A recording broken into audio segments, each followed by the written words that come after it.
सर्वमंगल मंगल्ये शिवे सर्वार्थ साधिके शरण्ये त्र्यंबके गौरी नारायणी नमोस्तुते। ओम दुम दुर्गाय नमः। स्वागत है आपका हमारे चैनल पर। आज की इस वीडियो में आप सुनेंगे दुर्गा सप्तशती का पाठ पहला अध्याय, और उससे पहले आप सुनेंगे रात्रि सूक्त का पाठ। रात्रि सूक्त का पाठ दुर्गा सप्तशती का पाठ आरंभ करने से पहले अवश्य करना चाहिए या सुनना चाहिए। तो सभी प्रकार की व्रत कथाएं सुनने के लिए और दुर्गा सप्तशती के सभी अध्याय सुनने के लिए आपको हमारे चैनल को सब्सक्राइब करके रखना है, बेल आइकन को प्रेस करके रखना है, और आज की वीडियो अच्छी लगे तो लाइक करना है और शेयर करना है। तो चलिए सबसे पहले हम सुनते हैं रात्रि सूक्त का पाठ। महातत्वादिक रूप व्यापक इंद्रियों से सब देशों में समस्त वस्तुओं को प्रकाशित करने वाली ये रात्रि रूपा देवी अपने उत्पन्न किए हुए जगत के जीवों के शुभ अशुभ कर्मों को विशेष रूप से देखती हैं और उनके अनुरूप फल की व्यवस्था करने के लिए समस्त विभूतियों को धारण करती हैं। ये देवी अमर है और संपूर्ण विश्व को, नीचे फैलने वाली लता आदि को तथा ऊपर बढ़ने वाले वृक्षों को भी व्याप्त करके स्थित हैं। इतना ही नहीं, ये ज्ञानमयी ज्योति से जीवों के अज्ञान अंधकार का नाश करने वाली हैं। पराचित्त शक्ति रूप रात्रि देवी आकर अपनी बहन ब्रह्म विद्यामयी उषा देवी को प्रकट करती हैं, जिससे अविद्यामय अंधकार स्वतः ही नष्ट हो जाता है। वे रात्रि देवी इस समय मुझ पर प्रसन्न हों, जिनके आने पर हम लोग अपने घरों में सुख से सोते हैं। ठीक वैसे ही जैसे रात्रि के समय पक्षी वृक्षों पर बनाए हुए अपने घोंसलों में सुखपूर्वक शयन करते हैं, उस करुणामयी रात्रि देवी के अंक में संपूर्ण ग्रामवासी मनुष्य, पैरों से चलने वाले गाय घोड़े आदि पशु, पंखों से उड़ने वाले पक्षी एवं पतंगे आदि, किसी प्रयोजन से यात्रा करने वाले पथिक और बाज आदि भी सुखपूर्वक सोते हैं। हे रात्रिमयी चित्त शक्ति, तुम कृपा करके वासनामयी वृक्की तथा पापमय वृक्क को हमसे अलग करो, काम आदि तस्कर समुदाय को भी दूर हटाओ। उसके बाद हमारे लिए सुखपूर्वक तरने योग्य हो जाओ, मोक्षदायिनी एवं कल्याणकारी बन जाओ। हे उषा, हे रात्रि की अधिष्ठात्री देवी, सब ओर फैला हुआ यह अज्ञानमय काला अंधकार मेरे निकट आ पहुंचा है। तुम इसे ऋण की भांति दूर करो। जैसे धन देकर अपने भक्तों के ऋण दूर करती हो, उसी प्रकार ज्ञान देकर इस अज्ञान को भी हटा दो। हे रात्रि देवी, तुम दूध देने वाली गऊ के समान हो। मैं तुम्हारे पास आकर स्तुति आदि से तुम्हें अपने अनुकूल करता हूँ। परम व्योम स्वरूप परमात्मा की पुत्री, तुम्हारी कृपा से मैं काम आदि शत्रुओं को जीत चुका हूँ। तुम स्तोम की भांति मेरे इस हविष्य को भी ग्रहण करो। श्री दुर्गा सप्तशती पहला अध्याय। महर्षि मार्कंडेय जी बोले, भगवान सूर्य के पुत्र सावर्णी की उत्पत्ति की कथा को मैं विस्तार से कहता हूँ, सो आप ध्यान से सुनिए। सूर्य की पत्नी छाया से उत्पन्न सावर्णी जगजननी महामाया की कृपा से जैसे जैसे मनवंतर के अधिपति बने, वह विशिष्ट कथा सुनिए। प्राचीन काल में स्वरोचिष मनवंतर के चैत्रवंशी राजा सुरथ समस्त पृथ्वी के चक्रवर्ती राजा हुए। वे प्रजा का अपने पुत्रों की भांति पालन करते थे। यवन राजाओं से राजा सुरथ की शत्रुता हो गई। दुष्ट दलन राजा सुरथ से उनका भयंकर युद्ध हुआ और थोड़ी सेना होने के कारण यवन राजाओं ने सुरथ को हरा दिया। उसके बाद राजा अपने नगर में आकर राज्य करने लगा, तो भी अन्य शत्रु राजाओं ने राजा सुरथ पर चढ़ाई कर दी और नगर में भी दुराचारी मंत्रियों ने राजा का कोष, सैन्य तथा समस्त वस्तुएं छीन ली। तब राजा हारकर अकेला ही घोड़े पर सवार हो शिकार खेलने के बहाने घोर जंगल में चला गया। वहां उन्होंने महर्षि मेधा का सुंदर आश्रम देखा, जो अहिंसक सिंह आदि पशुओं तथा शिष्यों और मनुष्यों से शोभित था। वहां बैठे हुए महर्षि मेधा को राजा सुरथ ने नमस्कार किया और मुनि से उचित सत्कार पाकर उसी आश्रम में रहने लगा। कुछ समय के बाद फिर वह अपनी राज्य तथा प्रजा की चिंता से विचारने लगा कि जिस राज्य को मेरे पूर्वजों ने भली भांति चलाया और प्रजा का पालन किया, वह आज मुझसे दूर चला गया। वे दुष्ट मंत्री राज्य का पालन धर्म नीति के अनुसार कर रहे होंगे या नहीं, और मेरा मुख्य हाथी भी दुश्मनों के वश में हो जाने से क्या क्या कष्ट भोगता होगा। जो आज्ञाकारी नौकर नित्य प्रसन्नता से धन और भोजन प्राप्त करते थे, अब उन दुष्ट राजाओं के आश्रय में रहकर कष्ट पाते होंगे। मंत्री राज्य के धन को कुमार्ग में व्यर्थ ही अपव्यय करते होंगे। जो धन मेरे पूर्वजों ने बड़े कष्ट से इकट्ठा किया था, वो नष्ट हो गया होगा। इस प्रकार वह राजा राज्य की सभी बातों की चिंता करने लगा। कुछ समय के बाद एक दिन आश्रम के पास एक वैश्य को आते देखा तो राजा ने उससे पूछा कि अरे भाई, तुम कौन हो और यहाँ क्यों आए हो? तुम्हारा मलिन मुख शोक युक्त क्यों दिखाई देता है?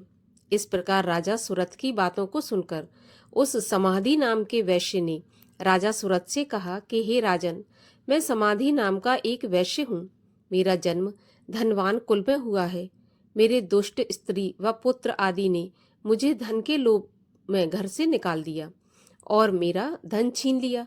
मैं धन स्त्री पुत्र से रहित हूँ। अब अकेला दुखी होकर इस वन में आया हूँ। मुझे अपनी स्त्री एवं बंधुओं का कुछ पता नहीं। मैं यहाँ रहने के कारण अपनी स्त्री, पुत्र और स्वजनों की परिस्थिति के बारे में भी नहीं जानता कि वे इस समय अपने स्थान पर सुखी हैं या दुखी। मैं यह भी नहीं जानता कि मेरे पुत्र सदाचारी हैं या व्यभिचारी। राजा बोला, जिन स्त्री पुत्र ने तेरी धन संपत्ति को छीन लिया, फिर उन्हीं के मोह में तेरा मन क्यों जाता है? तब वैश्य बोला, आपने मेरे विषय में जो बातें कही वे वास्तव में सत्य हैं, परंतु मैं क्या करूं, चित्त में कठोरता उत्पन्न नहीं होती। जिन पुत्र आदि ने धन के लोभ में आकर मुझे घर से निकाल दिया, मेरा चित्त फिर भी उन्हीं में जाकर आसक्त होता है। मैं क्या करूं? इन स्वजनों के निर्मोही होने पर भी मेरे मन में उनके प्रति प्रेम है। मार्कंडेय जी ऋषि बोले, हे ब्राह्मण। उसके बाद राजा सुरथ और समाधि वैश्य दोनों मिलकर मेधा मुनि के समीप जाकर प्रणाम करके बैठ गए और मेधा ऋषि से कथा प्रसंग करने लगे। राजा बोला, भगवान, मैं आपसे एक बात पूछना चाहता हूँ, आप कृपा करके बताओ। हे महाराज, मेरा मन वश में नहीं है, इससे मुझे दुख है। गए हुए राज्य तथा अन्य सभी स्त्री पुत्र बांधवों की ममता मुझे अभी तक बनी हुई है। हे मुनि श्रेष्ठ, ये जानते हुए भी मेरा स्नेह उनसे अज्ञानियों की भांति विशेष बढ़ता जाता है, और इस समाधि वैश्य को इसके स्त्री पुत्र ने त्याग दिया तथा इसे घर से बाहर निकाल दिया है, फिर भी उनमें अत्यंत आसक्त रहता है। इसी तरह हम दोनों बहुत दुखी हैं। हे महाभाग, उनके दोषों को जानते हुए भी हम दोनों का हृदय उनके प्रति ममता में आसक्त रहता है। इतना ज्ञान होते हुए भी ऐसी ममता क्यों है? हम दोनों को अज्ञानियों की भांति मूढ़ता क्यों उत्पन्न हो रही है? महर्षि मेधा ने कहा, समस्त जंतुओं को जानने योग्य ज्ञान होता है। हे महाभाग, सभी प्राणी अलग अलग होते हैं। कोई दिन में नहीं देखते तो कोई रात्रि में नहीं देखते, और कोई दिन रात्रि में समान दृष्टि से देखते हैं। पुरुष ज्ञान युक्त है, ये सत्य है, इसमें कोई संदेह नहीं है। केवल इसमें ही नहीं, सभी पशु पक्षी मृग आदि में भी मनुष्य की भांति ही ज्ञान होता है। यह स्थूल ज्ञान होता है। जैसे मनुष्यों में आहार आदि की इच्छा उत्पन्न होती है, वैसे ही पशु पक्षी आदि में भी आहार विहार निद्रा और मैथुन आदि की इच्छा उत्पन्न होती है। ज्ञान होने पर भी पक्षियों को तो देखो, भूखे होने पर भी ममतावश अपने बच्चों को चोंच में प्यार से चुग्गा देकर प्रसन्न होते हैं। हे राजन, मनुष्य भी अपने पुत्र पौत्रों से इसी भांति बर्ताव करते हैं। वह पालन पोषण इस इच्छा से करते हैं कि जब हमारी वृद्धावस्था आएगी तब हमारा पालन पोषण भी करेंगे। क्या तुम यह नहीं देखते कि पुत्र आदि उनका भरण पोषण ना भी करें तो भी माता पिता तो करते ही हैं, क्योंकि विश्व की स्थिति को रखने वाली महामाया के प्रभाव से वे मोह के गड्ढे में डाल दिए जाते हैं। इसमें कोई आश्चर्य नहीं है, क्योंकि ये भगवान विष्णु की योग निद्रा है जिससे संसार मोहित हो जाता है। यही भगवान की महामाया भगवती है। वह भगवती देवी बड़े बड़े ज्ञानियों के चित्त को जबरदस्ती खींचकर मोह में डाल देती है। इस देवी ने ही चराचर विश्व को उत्पन्न किया है और यह देवी प्रसन्न होकर भक्तों को वरदान देती हैं, जिससे मुक्ति मिलती है। वही मुक्ति की परम हेतु सनातनी ब्रह्मज्ञान स्वरूपा विद्या है। राजा बोला, हे भगवान, आप जिसे महामाया कहते हैं वह कौन सी देवी है? वह देवी कैसे उत्पन्न हुई और उसका क्या काम है? उसका स्वभाव, स्वरूप, उत्पत्ति आदि के विषय में भी मैं सुनना चाहता हूँ। सो आप कृपा करके सभी वृत्तांत मुझे सुनाइए। तब मेधावी ऋषि ने कहा, यह देवी नित्य है और चराचर में व्याप्त है, तथापि उसकी उत्पत्ति अनेक भांति से है। उस कथा को तुम मुझसे सुनो।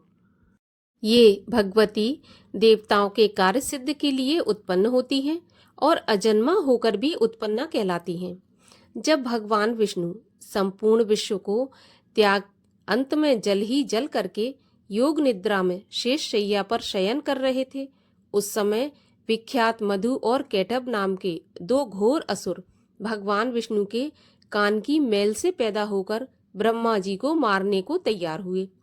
ब्रह्मा जी भगवान विष्णु की नाभि कमल पर स्थित थे।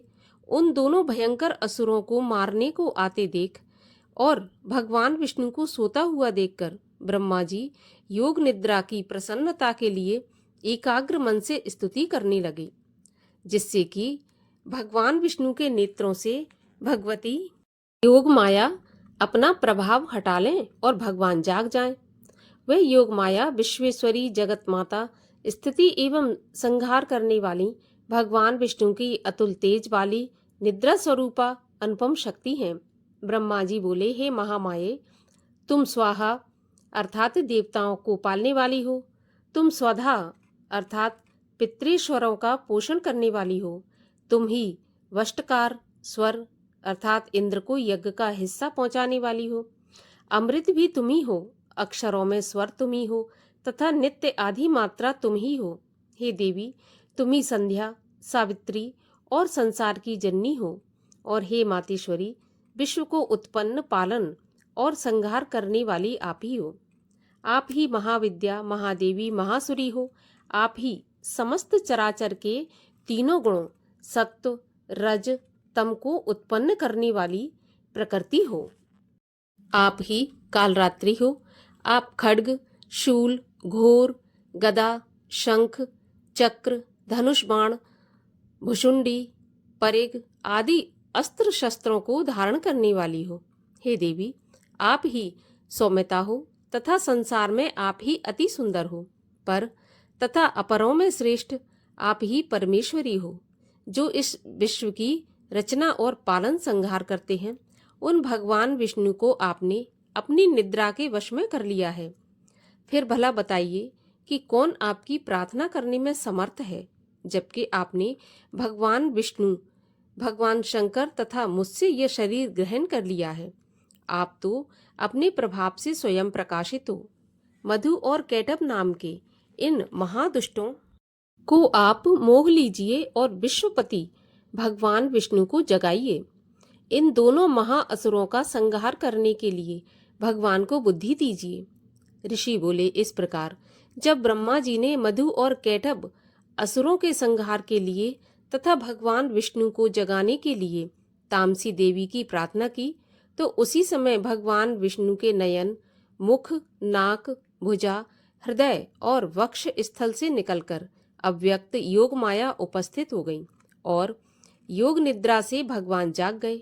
उसके बाद भगवान विष्णु ने उन पराक्रमी वीर्यवान मधु और कैटभ असुरों को देखा, जिनकी ब्रह्मा जी को खाने के लिए आंखें लाल हो रही थीं। तब भगवान विष्णु ने शेष शैया से उठकर उन असुरों से 5000 वर्ष तक बाहु युद्ध किया। अति बलशाली महाउन्मत्त दोनों असुरों को महामाया ने मोहित कर रखा था। अतः दुष्टों ने भगवान से कहा कि आप हमसे वरदान मांगो। भगवान ने कहा, यदि तुम मुझ पर प्रसन्न हो तो मेरे हाथों तुम्हारी मृत्यु हो जाए। मैं तो केवल यही वरदान चाहता हूँ। ऋषि ने कहा, इस भांति जब भगवान ने उनसे यह वरदान ले लिया तो वे भगवान से कहने लगे कि हमें सर्वत्र जल ही जल दिखाई देता है, इसलिए हे भगवान, हमारा वध उस स्थान पर कीजिए जिस जगह पर पानी ना हो। ऋषि मेधा ने कहा, तब भगवान विष्णु ने शंख, चक्र और गदा धारण किए और उनसे तथास्तु कहा और दोनों के सिर अपनी जांघों पर रखकर चक्र से काट दिए। इस प्रकार ये महामाया देवी श्री ब्रह्मा जी की प्रार्थना करने पर स्वयं उत्पन्न हुई है। हे राजन, मैं अब इसके प्रभाव को बताता हूँ, सो आप ध्यान से सुनिए। दुर्गा सप्तशती का प्रथम अध्याय यहीं पर समाप्त होता है।